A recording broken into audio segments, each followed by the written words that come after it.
iaith Gymraeg nid yn unig wedi cael ei siarad ers ymhell dros 1000 o flynyddoedd, ond wedi cael ei ysgrifennu hefyd. Ac cyn hynny oedden ni gyd yn frythoniaid, felly ni ydy'r Brits go iawn.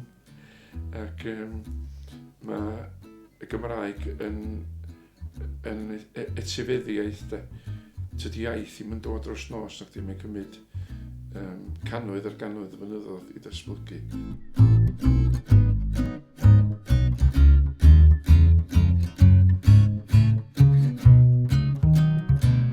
Dawnsio gwerin Cymraeg, gwys Gymraeg, cerddoriaeth Gymraeg, werinol, gwreiddiol, canu o'r gorffennol ac o'r presennol.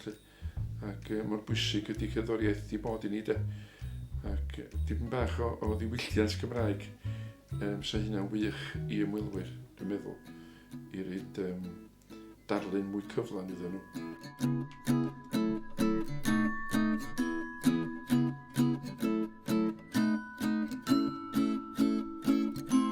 Y cyflwyniad gorau fysa i ymuno mewn nosweithiau hwyliog mewn llefydd ar yr ynys lle mae'r Gymraeg yn cael ei defnyddio mewn noson lawen neu mewn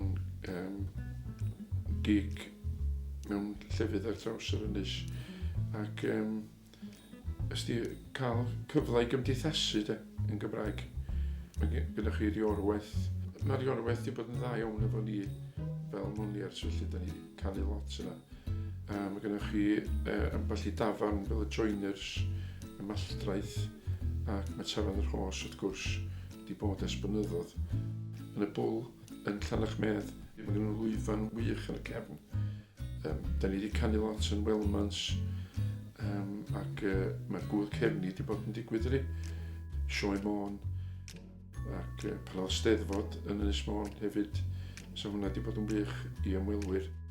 Mae yna gyfleon, a mae eisiau hwrtio nhw, hwrtio nhw i fynd taflenni a falle i gael a deud lle mae yna gerddoriaeth Gymraeg ac yn y blaen, iddyn nhw gael blas ar yr hyn da ni'n gynnig rwan de.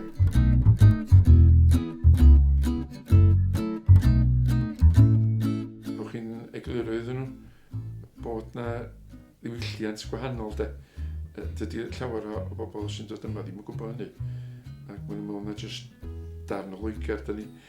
Ac sy'n beth da i bobl i gliro iddyn nhw, pobl o'r ynys, i deud hanes yr ynys a beth sy'n mynd ymlaen yn y dyddiau ni hefyd.